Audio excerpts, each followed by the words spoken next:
जुन दिन राजा जान्छ त्यो दिन यो देश खतम हुन्छ। त्यही भएर राजाको लाई यदि कसैले काट्न आउँछ भने मेरो घाँटी माथि राजाको घाँटी तल भन्नुभयो। बिबीको सिद्धान्त बेचेर खाने काङ्ग्रेस भन्दैन, यो काङ्ग्रेस होइन। यसलाई काङ्ग्रेस र बिबीको फोटो नेपाली काङ्ग्रेसका प्रत्येक पार्टी कार्यालयबाट निकाल्नका लागि म हार्दिक अपिल गर्न चाहन्छु। बिबीको सिद्धान्त मानेन काङ्ग्रेसले। यी व्यक्तिले मलाई जीवनभरि कहिल्यै पनि मन नपराउन्, भगवानसँग प्रार्थना गर्छु जुन दिन तिनले मन पराउँछन् म पनि तिनी जस्तै अपराधी बन्छु। त्यही भएर मन नपराउन म हार्दिक अपिल गर्छु तपाईहरुलाई। नेपालको राष्ट्रिय झण्डा जलाउँछन् यिनीहरू, नेपालको धर्म संस्कृति मान्दैनन् यिनीहरू। अझै मेरो दाई मेरो भाइ भन्दै भोट हाल्ने हो। कोभिडको बेला बिर्स्यौ कि क्या हो, सम्झाइदिउँ कि क्या हो? तपाईका भनेका अहिले महान नेताहरू सदनमा झगडा गर्दै थिए, अदालतमा मुद्दा जित्यौँ र हार्यौँ भनेर फुल र मालाले अबिर गर्दै थिए। सडकको किनारमा मान्छे मरेर आँखाबाट आँसु झर्दै एक दिनमा 300 भन्दा बढी मान्छेहरू सडकमा मरिरहेका थिए। त्यतिखेर नेताको याद आएन। एकजना पात्रले आई लभ यु बा भन्दै थिए, तिनै आई लभ यु बालाई हामीले अक्सिजन दिएर बचायौँ। तर भोलिपल्ट दिन फेरि आई लभ यु बा भन्न गइछन् बाँचेर। सुनको कचौरा समाउने, सडकमा जाने भिख माग्ने म आह्वान गर्न चाहन्छु। भिख मागेर संसारमा कुनै पनि भिखारी आजसम्म धनी भएको मैले देखेको छैन। त्यही भएर नेपाल भिख मागेर धनी बन्दैन, स्वावलम्बनले नेपाल धनी बन्छ। हाम्रो देशमा उत्पादन भएको जडीबुटी प्रयोग गर्न नदिने। म जुम्लाको मान्छे हुँ, कर्णाली जडीबुटीको खानी हो। एक घरको तपाईँको आँगनमा जडीबुटी हुन्छ। चिराई त तपाईँ किन्नुहुन्छ हाम्रो जङ्गलमा हुन्छ, ओखर तपाईँ किन्नुहुन्छ हाम्रो जङ्गलमा हुन्छ। सम्पन्न भएका देशका नागरिक जडीबुटी बेचे भने 5 वर्ष जेल हाल्छ नेपालको सरकारले। मियो बिनाको दाई, कहिलेकाहीँ रुन मन लाग्छ। मियो बिनाको दाई, मियो बिनाको दाई, दाई र घरमुली बिनाको घर र रानी मौरी बिनाको घर र राजा बिनाको देशको हालत यस्तै हुन्छ। आज भएको छ 10 अर्ब भन्दा बढी भिआइपीलाई पाल्दै पैसा खर्च गयो। यदि तिमीहरूको उपलब्धि यही हो भने, यदि तिमीहरूको उपलब्धिले निर्मलाका हत्यारा बलात्कारीलाई कारबाही गर्न नसक्ने तिम्रो कानुनको उपलब्धि हो भने हामी सबैले भनौँ यो तिम्रो उपलब्धि चाहिँदैन, चाहिँदैन, हामीलाई पटक्कै चाहिँदैन हामीलाई यो उपलब्धि। यसलाई उपलब्धि भन्छौ। दाइले भाइलाई मार्नेलाई उपलब्धि यदि ठान्छौ भने, आमा र दिदीबहिनीलाई मार्ने उपलब्धि ठान्छौ भने, यदि सडकका किनारका टायल उक्काएर तपाईँको प्रहरीमाथि ढुङ्गा हान्ने उपलब्धि ठान्छौ भने, यदि कसैको घरमा बम हान्ने उपलब्धि ठान्छौ भने हामीलाई त्यो उपलब्धि चाहिएन। हामी त्यो उपलब्धि हामी लिँदैनौँ, त्यसलाई अस्वीकार गर्छौँ। चुनाव सत्ताको सिडी चढ्ने एउटा माध्यम बन्ला, कसैलाई यो चुनाव शक्ति आर्जन गर्ने एउटा माध्यम बन्ला। तर तपाईँ हामी जस्ता हजारौं करोडौं युवाहरूको यो चुनाव आउने भविष्यको एउटा ढोका हो। यसलाई मनन गर्नु होला। यो चुनाव सामान्य होइन। यो चुनाव नेपालको इतिहासमै आउने अब युवा पुस्ताको भविष्य हो। यो भविष्यलाई खेर नफाल्दिन हुन तपाईँ सबै देश विदेशमा छरिएर बसेका तमाम युवा साथीलाई हार्दिक अपिल गर्न चाहन्छु। तपाईलाई नमस्कार गर्न चाहन्छु। तपाईको चुनावमा खसालेको एउटा भोट बन्दुकको नालबाट आएको गोली भन्दा बलियो हुन्छ। यो चुनाव अहिले आउने चुनावलाई तपाईले सही मान्छेलाई यदि चुनावमा भोट दिनु भएन भने प्रचण्ड, शेरबहादुर देउवा, केपी शर्मा ओलीको केही जाँदैन। विगत 70 वर्षदेखि यो देशमा काङ्ग्रेसले सत्ता र शक्ति चलाइरहेको छ, तर पनि देश बर्बाद पारिरहेको छ। तपाईँ भोट हालिराख्नु भएको छ। तर तपाईँ हामी जस्ता नवजवान युवाहरूको पुरै भविष्य बर्बाद हुन्छ। हामी एउटा अठोट लगेका छौँ, एउटा आत्मविश्वास लगेका छौँ। 100% काम गर्न सक्छौँ भनेर तपाईँलाई हामी झुटो बोल्दैनौँ। म इमान्दार हुने, हामी इमान्दार हुने, हामी कर्तव्यनिष्ठ हुने हामीमा डिपेन्ड छ, हामीमा निहित छ। तर सफल बनाउने भन्ने कुरा तपाईँमा निहित छ। त्यही भएर आउने चुनावलाई यो सत्ताको सिडी, शक्ति आर्जनको थलो होइन, सिङ्गो युवाको भविष्यको ढोका हो भनेर तपाईँले मनन गरिदिनु हुन म हार्दिक अपिल गर्दछु। केही युवा साथीहरूले भन्ने गर्छन् अहिले स्वतन्त्र उम्मेदवारको लहर चलेको छ देशैभरि। म स्वतन्त्र उम्मेदवारलाई अनुरोध गर्न चाहन्छु, एउटा राष्ट्रिय प्रजातन्त्र पार्टीको प्रवक्ताका जिम्मेवारीका साथ नेपालका प्रत्येक स्वतन्त्र उम्मेदवारलाई राष्ट्रिय प्रजातन्त्र पार्टीले पार्टीको सदस्य बनाई उम्मेदवारी बनाउने राष्ट्रिय प्रजातन्त्र पार्टीले आचार संहिता सहित निर्वाचन आचार संहिता 2078 लागू गरेको यहाँबाट म तपाईँलाई हार्दिक अपिल गर्न चाहन्छु। स्वतन्त्र उम्मेदवारलाई मेरो अनुरोध छ, तपाईहरूले चुनाव जित्नुहुन्छ जित्नु हुँदैन, तर तपाईँले एउटा बेइमानलाई, एउटा अयोग्यलाई पक्कै चुनाव जिताउनुहुन्छ। किनकि तपाईँको चुनावको भोट यदि राम्रा राम्रा मान्छेहरू मिल्न सकिएन भने, यदि असल असल व्यक्ति मिल्न सकिएन भने अपराधीले अवश्य चुनाव जित्नेछ। तपाईँले राम्रा मान्छेको भोट मात्रै काट्नुहुनेछ। त्यही भएर स्वतन्त्र जति पनि चुनाव लड्नुभएका देशभरिका युवा साथीहरूलाई म सबैलाई हार्दिक अपिल गर्न चाहन्छु, राष्ट्रिय प्रजातन्त्र पार्टी तपाईँलाई स्वतन्त्र उम्मेदवार होइन, पार्टीको बकाइदा र यो पार्टी सिंह तपाईँको पछाडि लागेर चुनाव जिताउन तपाईँलाई तयार रहनेछ र यो पार्टीमा प्रवेश गरिदिनका लागि हामी हार्दिक अपिल गर्दछौँ। अर्को एउटा गजबको कुरा छ, अहिले नेपाली समाजमा जब एमसीसीको आन्दोलन भयो युवाहरू सडकमा धेरै कम देखियो। केही देखिए त पार्टीका कार्यकर्ताहरू ज्यादा देखिए। एकैछिन नेताले फोन गर्यो, आधा बाटो आन्दोलन छेकेर घर फर्केको भिडियो तपाईँले छ्यापछ्यापी देख्नुभयो। तर यो मुलुकको यदि यो राष्ट्रको हितमा जब केही आन्दोलन गर्नुपर्छ, युवा शक्तिको अति कमजोर उपस्थिति देखिएको छ। साह्रै कमजोर उपस्थिति हुन्छ। जब चुनाव आउँछ एकजना युवा साथीले भन्ने गर्छन् मलाई, यो चुनावमा त म भोट हाल्दिनँ, सबै नेताहरू बदमास भए, फटा भए, त्यही भएर मैले भोट नहाल्ने। म एउटा आग्रह गर्न चाहन्छु, युवा साथीहरू हो, तपाईँ यो आउने चुनावमा तटस्थ बस्नु भनेको तपाईँले भोट नहाल्नु मात्र होइन, एउटा अयोग्य र एउटा बेइमान राजनीतिज्ञलाई चुनाव जिताएर आफ्नो खुट्टोमा आफै बन्चरो हानेर आफ्नो भविष्यलाई अन्धकार पार्नु पनि हो। तपाईँले चुनावमा भोट नहाल्नु भनेको मैले अघि नै भनिसकेँ, आफ्नो खुट्टोमा बन्चरो आफै हानेर आफ्नो भविष्यलाई बर्बाद पार्नु हो। त्यो अठोटका साथ तपाईँलाई बाचाका साथ हामी भनिरहेका छौँ, यो मुलुकलाई केही हदसम्म परिवर्तन गर्नेछौँ। समय लाग्छ, 20 वर्ष लाग्ला, 25 वर्ष लाग्ला, 30 वर्ष लाग्ला, तर यो देश बनाउने एउटा अठोट लिएका छौँ। तपाईँले पटक पटक भन्ने गर्नुहुन्थ्यो, भ्रष्टाचार नगर्ने नेता चाहियो, भ्रष्टाचार 1 रुपियाँ पैसा नखाने नेता चाहियो यो देशमा भनेर पटक पटक तपाईँहरूले भन्ने गर्नुहुन्थ्यो। तर राष्ट्रिय प्रजातन्त्र पार्टीले भ्रष्टाचार गरेर खानु भनेको आफ्नी आमाको रगत खानु बराबर हो भनेर आफ्नै प्रतिद्वन्दीलाई लकारेको राजेन्द्र लिङ्गदेल यो पार्टीको अध्यक्ष हुनुहुन्छ। ल आउनुहोस् अब भ्रष्टाचारका विरुद्धमा एकपटक भोटिङ गर्नुहोस्। हामी ठुलो सपना तपाईँलाई बाँड्दैनौँ, तर तपाईँहरूलाई, हाम्रा उम्मेदवारलाई यहीँ ललितपुरबाट भन्न चाहन्छु, यो आउने चुनावमा 1 रुपैयाँ पैसा खर्च गरेर चुनाव गर्ने होइन, बरु चुनाव हारिन्छ। इमान्दारका साथ चुनाव जित्ने र जित र हार भनेको कुरा ठुलो होइन, इमान्दारिता भनेको ठुलो कुरा हो। त्यही भएर अब आउने चुनावमा यहाँका जनप्रतिनिधि र यदि तपाईँले जिताइहाल्नुभयो भने जनप्रतिनिधिलाई मन्दिरमा गएर पहिला शपथ खानुहोस्, मस्जिदमा गएर पहिला कसम खानुहोस्, गुम्बामा गएर कसम खानुहोस्, म भ्रष्टाचार गर्दिनँ, मैले भ्रष्टाचार गर्नु भनेको आफ्नी आमाको रगत खानु सरासर हो भनेर प्रत्येक उम्मेदवारलाई राष्ट्रिय प्रजातन्त्र पार्टीले निर्वाचन आचार संहिताभित्र राखेको छ, कसम खुवाउँछ। र हामीले अर्को कुरा भनेका छौँ, यदि आउने निर्वाचनमा तपाईँले एउटा जनप्रतिनिधिलाई जिताउनु भयो होला राष्ट्रिय प्रजातन्त्र पार्टीको, यदि भ्रष्टाचार गर्यो, यदि जनताको काम गरेन त्यो जनप्रतिनिधिले भने राष्ट्रिय प्रजातन्त्र पार्टीले साधारण सदस्यबाट कारबाही गरेर उसैका विरुद्धमा अड्डा अदालतमा मुद्दा दर्ता गर्ने म तपाईँलाई यहाँ प्रतिबद्धता व्यक्त गर्न चाहन्छु। हामीले सुशासनयुक्त नेपाल बनाउनुपर्छ। हामी पार्टीको कार्यकर्ता बन्दैमा दुलले नुहाएको होइन, त्यसको आचरण, त्यसको विचार र त्यसले गरेका व्यक्तिगत गतिविधिले मान्छेको आचरणमा सुधार आउने हो। त्यही भएर यो राष्ट्रिय प्रजातन्त्र पार्टीलाई अब यो देशको शक्ति बनाउनका लागि आफैमा रूपान्तरण नगरिकन यो शक्ति बन्दैन। पटक पटक भन्ने गरियो, धेरै पटक भन्ने गरियो।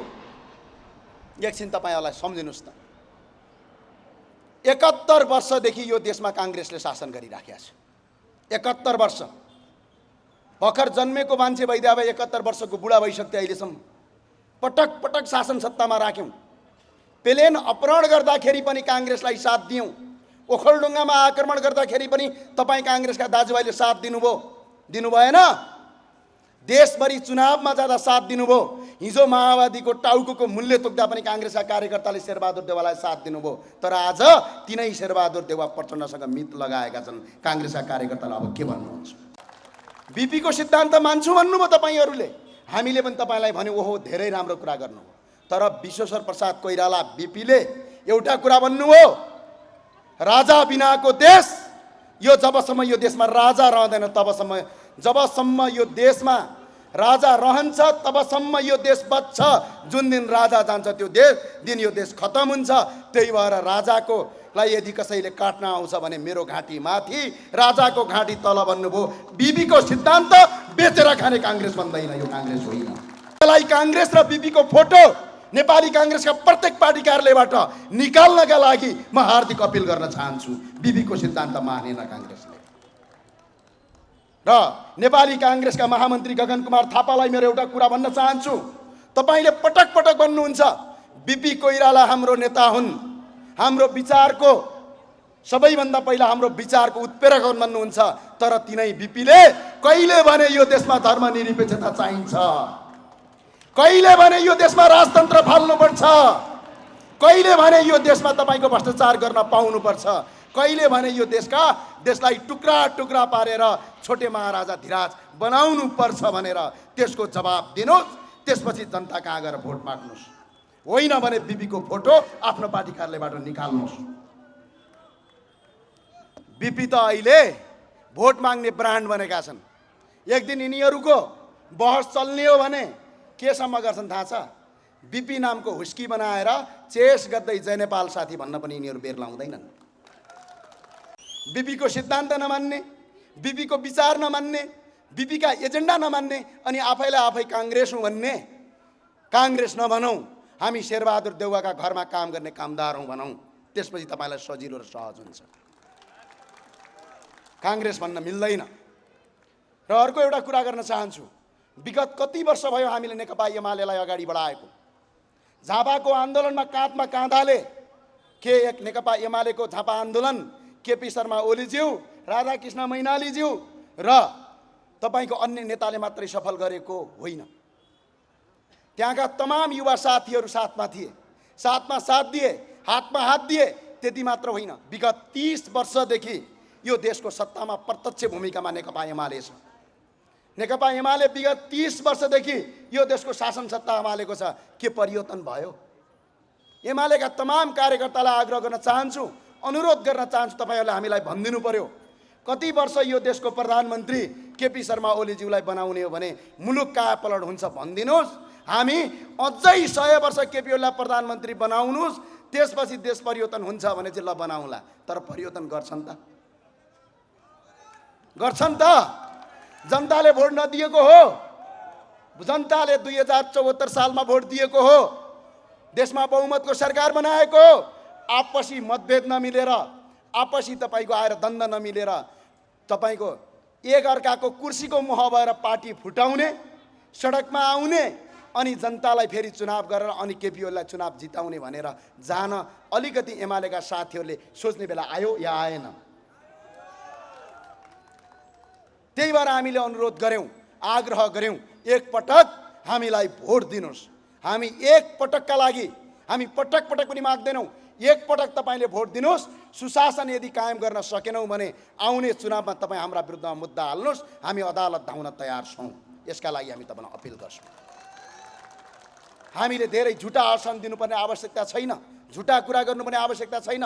तर एउटा काम गर्छौँ, भ्रष्टाचार स्थानीय तहमा हाम्रो प्रतिनिधिले गरे भने तिनलाई पनि कारबाही गर्न सक्ने नीति बनाउँछौँ र पार्टीबाट बहिष्कार गरेर निकाल्छौँ। त्यसका लागि हामीले तपाईँलाई भोट मागेको। मैले अघि नै भने, कुनै पार्टीको टिका लाउँदैमा, कुनै दलको तपाईँको अबिर दल्दैमा, कसैको झन्डा बोक्दैमा अपराधी साधु बन्दैन, साधु अपराधी बन्दैन। त्यो व्यवहार र आचरणले गर्ने कुरा हो। माओवादीका साथीहरूलाई मेरो एउटा जवाब र एउटा क्वेसन छ। हिजो माओवादीलाई के प्रचण्ड र बाबुराम भट्टराईले मात्र बन्दुक बोकेर यो माओवादीको युद्ध सफल भएको हो? पटक्कै होइन। के गरियो? हिजो जङ्गलमा हुँदाखेरि साथ दियो, जङ्गलमा हुँदाखेरि साथ दियौँ, घरमा हुँदाखेरि बास दियौँ, चुनावमा हुँदाखेरि हात दियौँ। हामीले सबै गरेर 64 सालमा नेकपा माओवादी र प्रचण्डलाई नेपालको सबभन्दा ठुलो दलको अध्यक्ष र देशको प्रधानमन्त्री पनि बनायौँ। के यो देशमा ती साथ दिनेहरू, ती बन्दुक बोक्नेहरू, हिजो सरबारा वर्गको मुक्ति भन्नेहरू, हिजो युद्धमा लडेका सिपाहीहरू आज के पाए? आफैले आफै सोध्नुस्, मलाई पर्दैन।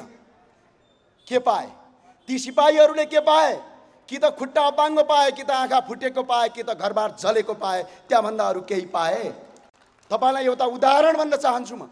हिजो माओवादीलाई जङ्गलमा सक्नुपर्छ, यिनीहरूको अन्त्य गर्नुपर्छ भनेर हिजो सरकारको वरिपरि बसेर देश लुट्ने लुटेराहरू अहिले नेपालको सबभन्दा ठुलो माओवादी तिनै बनेका छन्। तर तिनले कहिल्यै पनि गाउँको किसान, आज गाउँका किसानहरू, आज प्रकाश सपुतका गीतहरू त्यत्तिकै आएका होइनन्। त्यो वास्तविकता हो, त्यो पीडा भएर झझल्किएको।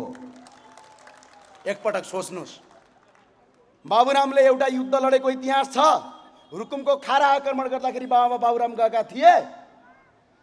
जुम्ला आक्रमण खलङ्गा गर्दाखेरि प्रचण्ड गएका थिए। भारतको गल्लीमा बसेर लुटेको धनबाट मोमो र चाउमिन खाएर बसेका थिए।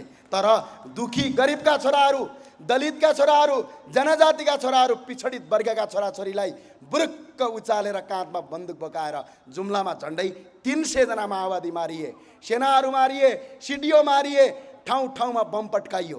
तर आज ती बम पट्काइसकेपछि त्यो पुल बन्यो, त्यो जिल्ला सदरमुकाम बन्यो। के जनताले रोजगार पायो? पाएन। त्यही भएर म आग्रह गर्न चाहन्छु, राष्ट्रभक्ति माओवादीका साथीहरू हो, आउनुहोस्। हिजो तपाईँ गद्दारका विरुद्धमा लड्ने भन्नुहुन्थ्यो, आज हामी गद्दारका विरुद्धमा लड्दैछौँ। तपाईँ साथ दिनुहोस्, हातमा हात र साथमा साथ दिनुहोस्। यो देशको परिकल्पना र नयाँ नेपालको निर्माण गरौँ। यति अठोट गर्न चाहन्छु। म कालीकोटको पिलीमा गएको थिएँ। पिलीको एउटा घरमा पुगेपछि एकजना दाइलाई सोधेँ, दाइ पिलीको आक्रमण गरेछन्, किन आक्रमण गरे त भनेर सोद्धाखेरि एकजना दाइले मलाई जवाफ दिनु, समान्ती राजतन्त्रले देश विकास गरेन, यो समान्ती राजतन्त्रको अन्त्य गर्नुपर्छ भनेर पिलीमा आक्रमण गरेको रे। सडक खन्न गएका सेनालाई आक्रमण गरेर देश विकास गरेन भन्नेले एउटा कुरा सिकाएनन्। समान्ती भनेकै त्यही राजाले जुम्लाको कर्णाली राजमार्ग खोल्न सेना राखेर अझै 10 वर्ष होइन 50 वर्ष पछाडि धकेल्यौँ हामीले भनेर सिकाएनन्। सिर्फ के सिकाए? समान्ती भन्न सिकाए, सिर्फ दलाल भन्न सिकाए, त्यहाँभन्दा अर्को सिकाएनन्। त्यहीँ परपट्टि कालीकोटको कर्णालीको पुल काटिएको थियो। त्यो पुल काटिँदाखेरि हामीले सोध्यौँ, यो पुल किन काटियो? समान्ती राज्य सत्ताको अन्त्य गर्नलाई, देशलाई विकास गर्नका लागि पुल काटेको रे। विश्वमा कहाँ छ? एउटा कुरा प्रचण्डले सिकाउनु पर्थ्यो, त्यहाँ पुल काटेपछि विकास होइन अविकसित बनिन्छ, घरमा बम हानेपछि विकास होइन अविकसित बनिन्छ, सडकमा टायर बालेपछि देश बन्दैन कि देश विनाश हुन्छ भन्ने कुरा सिक्नु पर्थ्यो, सिकाउनु पर्थ्यो। अब यो सिकाउने बेला आएको छ। यो सबै नेतालाई मेरो अनुरोध छ, आग्रह छ तपाईँ दाजुभाइहरूलाई, कसैले पनि कुनै नेतामाथि अपशब्द प्रयोग नगर्नुहोस्, कसैले पनि कुनै नेतामाथि गाली गलौज नगर्नुहोस्, तर चुनावमा भोट नहाल्नुहोस्। यसको जवाब यही हो, अरू केही पनि होइन। केहीले मलाई मनै पराउँदैनन्, थाहा छ त। म सामाजिक सञ्जाल हेर्नु भएको छ नि, बडा राउटे सौटे भन्दै लेखिरहेको हुन्छ, म हेरिरहेको हुन्छु। केही इन्जिनियरले मलाई मन पराउँदैनन्, केही सरकारी कर्मचारीले मन पराउँदैनन्, केही शिक्षकले मन पराउँदैनन् मलाई, केही विद्यार्थीले पनि मन पराउँदैनन्, राजनीतिक दलका कार्यकर्ताले पनि मलाई मन पराउँदैनन्, र केही कानुन व्यवसायीले पनि मन पराउँदैनन्, र केही स्वास्थ्यका व्यवसायीले मन पराउँदैनन्, र केही शिक्षाका व्यापारीले मन पराउँदैनन्। मलाई त्यो इन्जिनियरले मन पराउँदैन जुन इन्जिनियरले बनाएको बाटो 1.5 महिना टिक्दैन। मलाई त्यो इन्जिनियरले मन पराउँदैन जसले बनाएको बाटो 1.5 महिना टिक्दैन, जसले बनाएको पुल 6 महिना टिक्दैन, जसले बनाउँदै गरेको सरकारी बिल्डिङ भत्किन्छ, त्यो इन्जिनियरले मलाई मन पराउँदैन।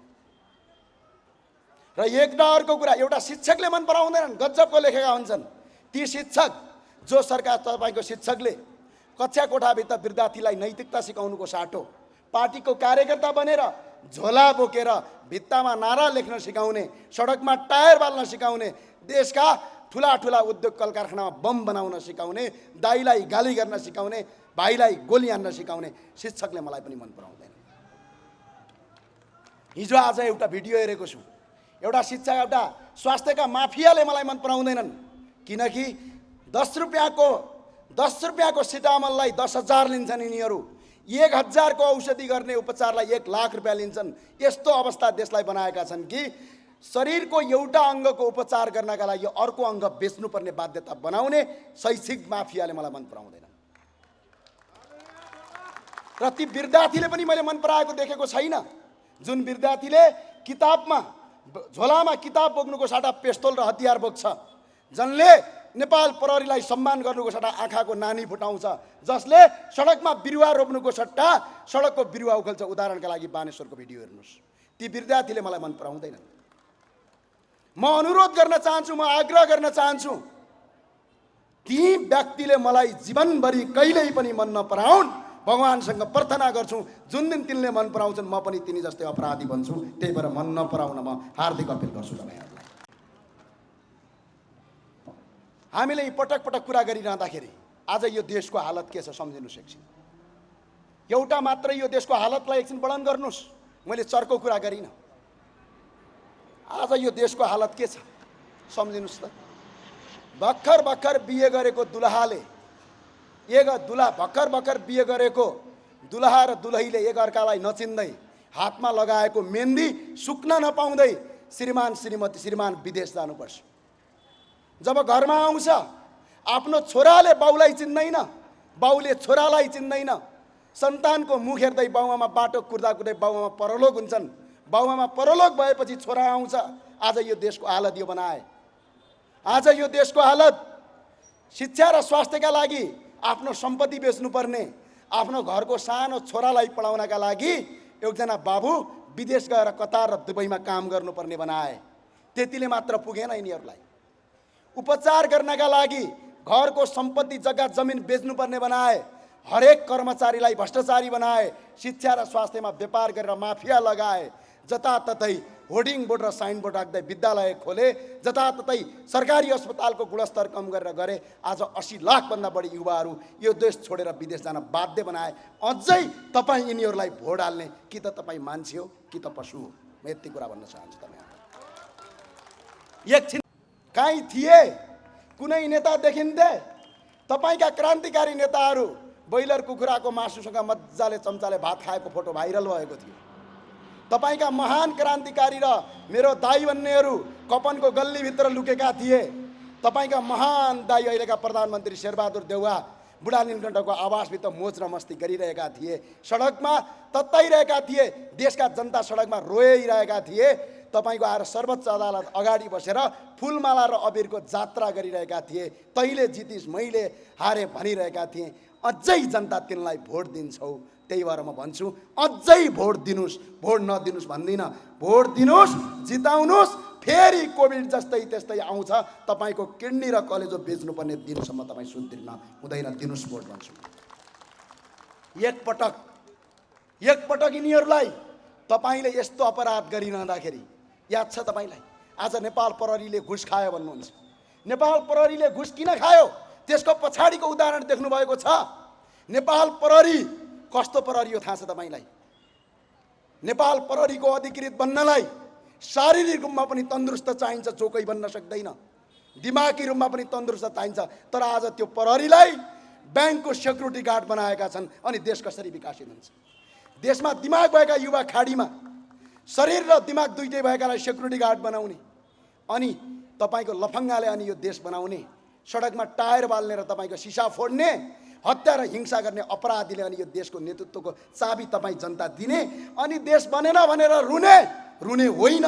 यिनलाई एकपटक चाबी लिनबाट थोत्नुहोस्, यिनलाई बन्द गर्नुहोस्। त्यसपछि यिनीहरू सबक सिक्छन्, त्यसपछि सडकमा आउँछन्। हेर्नुभएको छ सरकारी कर्मचारीले भ्रष्टाचार गर्यो भन्नुहुन्छ। एकछिन त्यो सरकारी कर्मचारी भएको इतिहास गर्नुहोस्। कति छ त्यो सरकारी कर्मचारीको तलब हेर्नुहोस्। आज तिनका बच्चा बच्चीले कुन स्कुलमा पढाउने हेर्नुहोस्। बिचरा एकजना कर्मचारीको 35,000 30,000 तलब हुन्छ। स्कुलको फी 15,000 आउँछ। श्रीमती बिरामी भई भने एकैछिनमा 30,000 को बिल आउँछ। कोठावाला 19-20,000 आउँछ। अनि त्यसले भ्रष्टाचार नगरेर के पूजा गर्छ? यो देशमा स्वास्थ्य र शिक्षा निशुल्क गर्नका लागि हामी आएका छौँ। यो निशुल्क गर्यो भने सरकारी कर्मचारीले घुस पनि खाँदैन। के थियो? हिजो थिएन? राजाले बनाएका बिल्डिङ छन्। आज पनि महेन्द्र माध्यमिक विद्यालय, महेन्द्र राजमार्ग, त्रिभुवन विमानस्थल, वीर अस्पताल, वीरेन्द्र सैनिक अस्पताल, आजसम्म कहीँ प्रचण्ड अस्पताल सुन्नु भएको छ? त्यही भएर हिजो सरकारले हिजो तपाईँको सरकारी बिल्डिङ दिएका छन्। भारतको आम आदमीको इतिहास हेर्नुहोस्, त्यहाँका जनताले फैसला गरे। म दिल्लीमा पढ्दै गर्दाखेरि हामीलाई लाग्थ्यो आम आदमी पार्टीको आमसभा हुँदाखेरि तपाईँहरू त धेरै हुनुहुन्छ, अत्याधिक ज्यादा भन्नुभएको छ, 3 देखि 4 जनाभन्दा बढी मान्छेहरू हुँदैन। हामी भन्थ्यौँ यिनले के जित्लान्। दिल्लीका जनताले फैसला गरे, भाषण गर्नेलाई होइन काम गर्नेलाई भोट दिए। अनि के भयो, निशुल्क बिजुली भयो। त्यही दिल्लीका जनता पढ्न नपाएर बोर्डिङ स्कुलको पछाडि लाइन लाग्थे, मेरो छोरालाई डेपमा नाम लेख्दैन, नाम निकालिदिनु पर्यो भन्थे। तर त्यही दिल्लीका जनता अहिले प्राइभेट स्कुलमा होइन सरकारी स्कुलमा छोरा भर्ना गर्नलाई लाइन लागिरहेका छन्। त्यस्तो बनाए हामी पनि त्यो बनाउने अठोट गर्दैछौँ। अनि तपाईँ भोट भ्रष्टाचारीलाई दिने, भोट अपराधीलाई दिने, अनि देश भनेर रुने, त्यो नगर्न म हार्दिक अपिल र अनुरोध गर्दछु। अहिले मात्रै पछिल्लो पटक यो देशको कति छ थाहा छ तपाईँलाई? यो देशको भ्रष्टाचार अरबौं रुपैयाँ छ। झन्डै बेरुजो मात्रै यो वर्ष अहिलेसम्मको हाम्रो 2046 सालभन्दा पछाडिको बेरुजो झन्डै यो वर्ष मात्रै हाम्रो देशमा झन्डै बेरुजो मात्रै यो 6 खर्ब 76 अर्ब 41 करोड रुपैयाँ बेरुजो छ। 6 अर्ब होइन, 6 करोड होइन, 6 लाख होइन, 6 खर्ब। हामीलाई एकपटक सत्तामा पुर्याउनुस् भनेर हामी तपाईँलाई भिख माग्न आएको होइन। यो देशलाई एकपटक सही नेतृत्वलाई सत्तामा पुर्याउनुस्। यो 6 खर्ब बेरुजो मध्ये 1.5 खर्ब तपाईँको केही होला, तर 5 खर्ब यो देशको भ्रष्टाचार हो। त्यो पैसा तिनाउ, एकजना जनतालाई स्वास्थ्य र शिक्षाका लागि तडपिनु पर्दैन, एकजना नेपाली विदेश जानु पर्दैन, यही देश स्वर्ग हुन्छ। एउटा गजबको कुरा छ, कति राम्रो देश हाम्रो हिमाल पहाड तराई, लाखौं युवा बेच्छौँ खाडी मुलुक पठाई। अहिले हामी हिमालदेखि तराईको देश छ। आज मात्रै हामीले झन्डै 12 खर्ब अघिल्लो वर्षको व्यापार घाटा छ। अहिलेको 4 महिनामा 5 खर्बको व्यापार घाटा छ। यो व्यापार घाटा यदि बढ्दै गयो भने यो आर्थिक वर्षमा 15 खर्बको व्यापार घाटा हुन्छ। तपाईँलाई अचम्म लाग्ला, हरियो तरकारी मात्रै हाम्रो देशले 16 अर्बको आयात गर्छ। थाहा छ? आफ्नो घरका दाजुभाइलाई विदेश पठाउने, बकमपुसे शिक्षा पढाउने, जीवनभरि केही काम नलाग्ने शिक्षा पढाउने, तरकारी खेती गर्यो भने त छोरा सानो हुन्छ अरे, गाउँमा त्यही सिकाउँछन्। 16 अर्बको तरकारी आएको छ। झन्डै भारतसँग मात्रै हाम्रो 3 खर्ब 19 अर्बको तपाईँको हाम्रो व्यापार घाटा छ। चीनसँग झन्डै 94 अर्ब 30 करोडको व्यापार घाटा छ। अमेरिकासँग 9 अर्ब 91 करोडको व्यापार घाटा छ। तपाईँलाई अचम्म लाग्छ होला, पेट्रोल मात्रै 88 अर्बको हामी आयात गर्छौँ। झन्डै फलाम मात्रै 55 अर्बको आयात गर्छौँ। सवारी साधन मात्रै 44 अर्बको आयात गर्छौँ। अब तपाईँको घर आँगनमा गाईलाई मारेर घिउ मात्रै 46 अर्बको घिउ र तेल आयात गर्छौँ। हामी राष्ट्रिय प्रजातन्त्र पार्टीको नयाँ एजेन्डामा 20 वर्ष लाग्ला यो देशमा तेल उत्पादन गर्छौँ। जुम्लाको ढटेलोदेखि तराईका फाँटमा तोरी उत्पादन गर्छौँ र यो 46 अर्ब यही देशभित्रका, यही देशका जनतालाई लागू गर्ने नयाँ सिद्धान्तका साथ हामी अगाडि आउँछौँ। 16 अर्बको तरकारी आवश्यक पर्दैन। यदि सरकार र राज्यमा तपाईँहरूले एकपटक हामीलाई काम गर्ने अवसर दिनुभयो भने एन्टी डम्पिङ ट्याक्स लगाउँछौँ। जसरी भारतमा तत्कालीन भारतका प्रधानमन्त्री डाक्टर मनमोहन सिंहले चाइनिज सामानमा जसरी एन्टी डम्पिङ ट्याक्स लगाएका थिए, त्यो ट्याक्स नीति अपनाउँछौँ। एउटा विदेशको तरकारी नेपाल आउन दिँदैनौँ। नेपालमै तरकारी उत्पादन गरेर 16 अर्ब रुपैयाँ यो देशको बचाउँछौँ। रोजगारी यही देशमै सिर्जना हुन्छ, संसारमा जानु पर्दैन। अब हेर्नुहोस् कस्तो देश बनाए।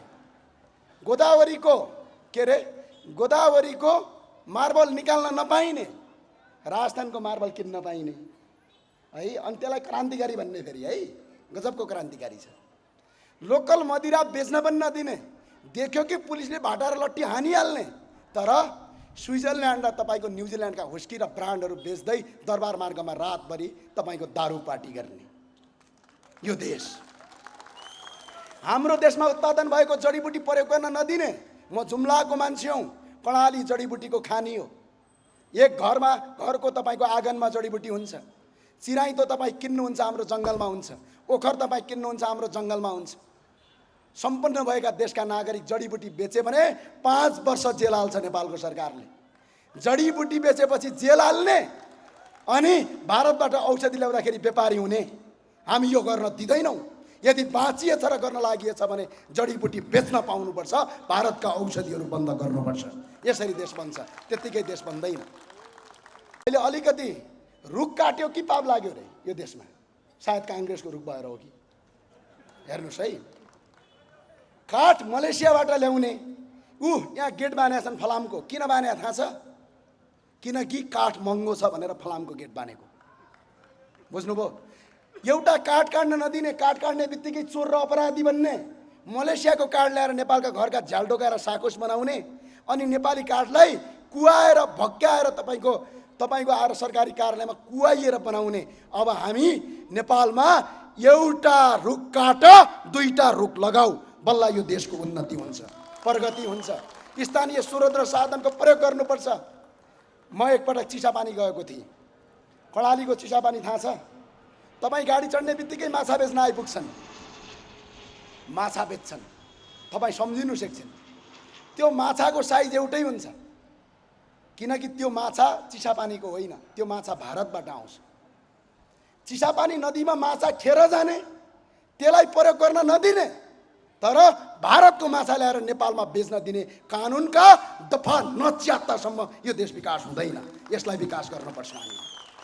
हामीले स्थानीय स्रोत र साधनको प्रयोग गर्न सक्नुपर्छ। यसका लागि हामीले अर्थनीतिलाई व्यापक रूपान्तरण र परिमार्जन गर्न आवश्यक छ। भाषण गरेर अर्थमन्त्री बनिँदैन। हाम्रो देशमा थाहा छ, एक दिन एउटा धुरन्धर